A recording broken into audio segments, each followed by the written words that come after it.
Good evening. Here is Lolita Reid and short show guiding you to clarity. So today we are going to continue with our self-love topic. And last week we had episode 1.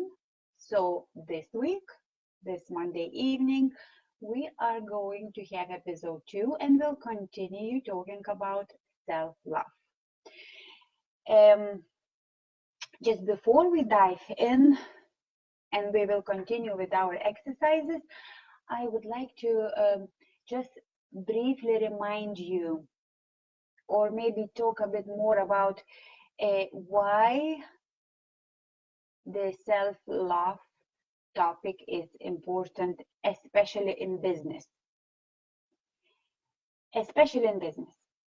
Because I asked that question last week, but I just jumped straight into exercises and didn't talk why.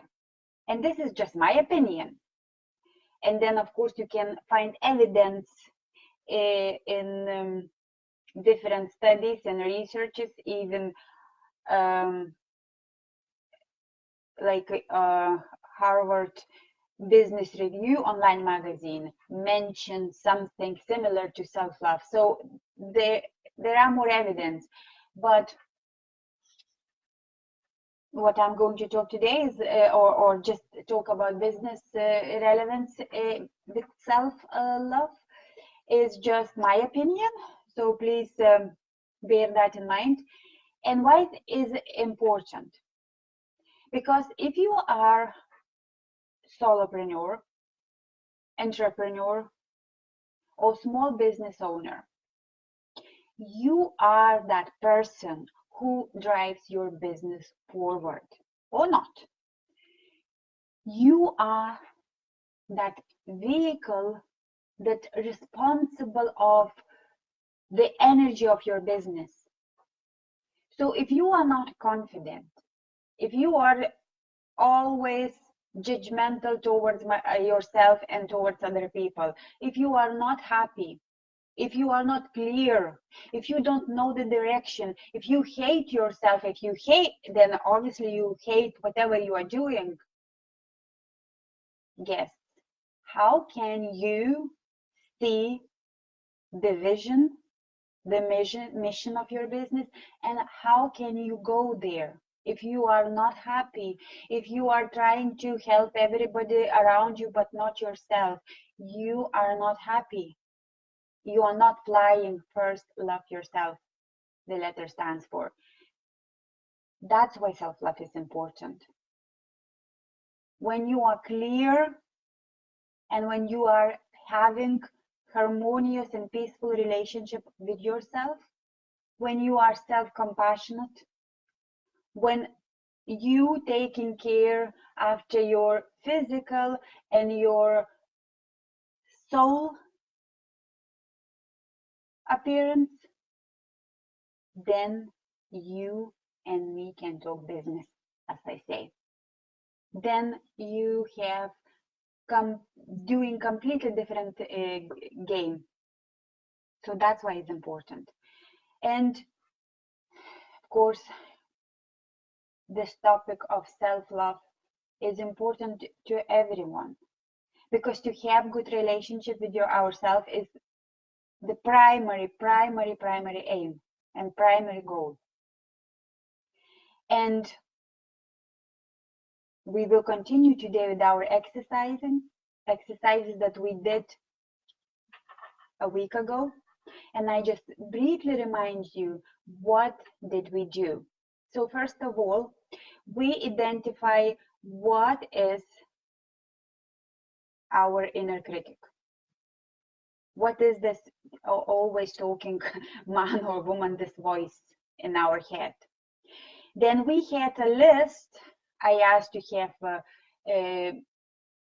5 limiting beliefs or 5 inner chats of this inner critic. And then when we had 5, find out which one is most dominant. So pick one I asked you to pick one, so you picked one. And then after that, we looked for the word that would stop this inner critic. And we agreed that we will watch our language, we will watch our thoughts, and we will find the word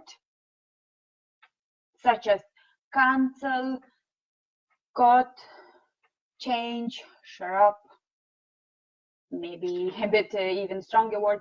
And then when we will have this inner critic saying you are stupid, you are not enough, you are ugly, we will use that word.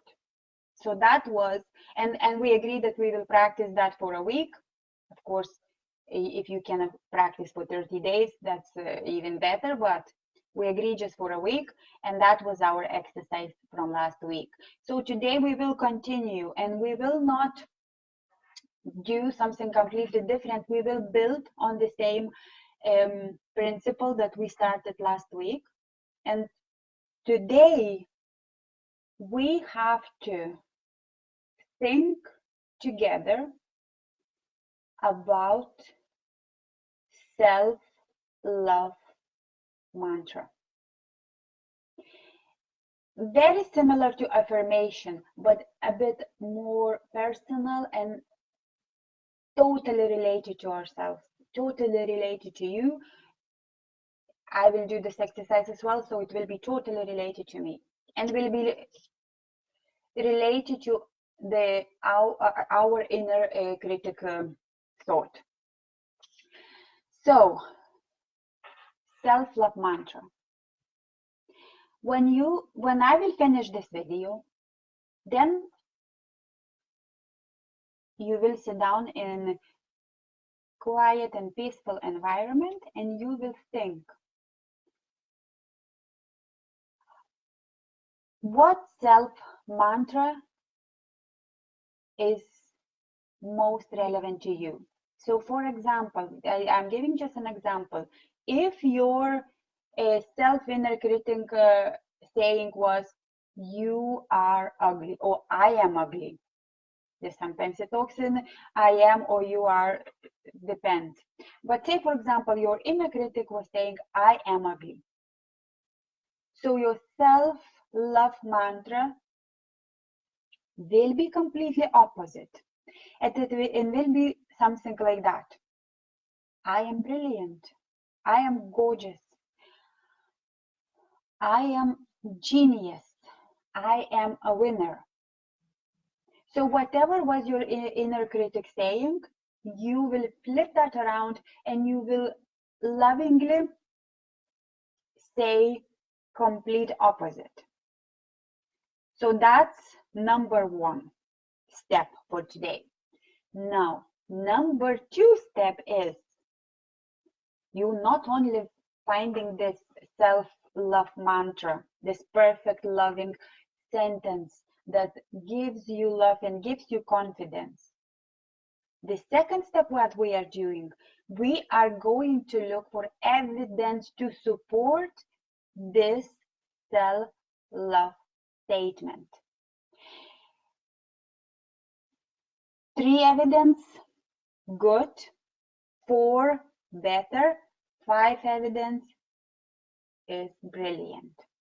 And you, if you have time and if you can do that, so please, I would advise you to write it down. Please write it down, this evidence. And evidence like this. So for example, my self-love mantra is, I am brilliant, or I am good at everything I do. So my evidence would be like this. My work colleagues always say to me that I'm very helpful, that I am very knowledgeable. That's one evidence. Then I'm receiving thank you letters in a post, or I'm receiving thank you emails on my computer. So that's 2. The third would be, so I'm brilliant, yes. The third would be like when I walk into the room, or when I walk into my into some meeting, everybody smiles at me. So obviously, if I would be that bad person and that ugly and I'm not saying appearance, but just like not nice person, nobody would smile at me unless people afraid of me. But that's different smile. So that type of evidence we are going to look to support our self-love mantra. And that self-love mantra could be, I'm confident, I'm successful in my business, I help a lot of people. If your inner critic saying you're a loser and nobody, you don't help anybody. So I help a lot of people and things like that, and find evidence. It's very important. Write it down. Write it down, this evidence. So then, when we are going to do this exercise every day, twice a day now, for at least a week, every morning, every evening, I am brilliant. We will look at our notebook and we will read this evidence in silent if we want, if we can, because sometimes maybe people around and we cannot say that loudly. So that's what we are going to do. And now we are 11 minutes into the hour. So I just will repeat what we are going to do. So number one, we are going to find self-love mantra, opposite statement to our inner critic. Second step, what we are going to do, we are going to write evidence to support our self-love mantra, self-love statement. And the third, what we are going to do, we are going to repeat self-love mantra to ourselves every morning and every evening for at least a week. At least a week. So this is 3 steps what we are going to do. And next week, we will continue talking about, the next week will be the last episode, because we cannot put everything in 3 episodes, that obvious. But this is just for you to taste, for you to realize that loving yourself is very important. And I would like to finish this video with the quote from Buddha. And the quote goes like this. I will read that on my other screen. So quote goes like this: by accepting yourself and fully being what you are, your simple presence can make another people happy. You yourself, as much as anybody in the entire universe, deserve your love and affection. You deserve the best. You deserve to be loved. And what most important, you deserve to be loved by you. I love quotes. Rumi, the Persian poet, said, love, and I can't find out that quote, but I remember, love is, found it. Love is the bridge between you and everything. So enjoy your journey and have a nice week. Join me, follow me on Facebook. We will have another challenge this week, very similar to what we talked what I talked in this video. And love yourself. And don't forget, I love you too. Bye.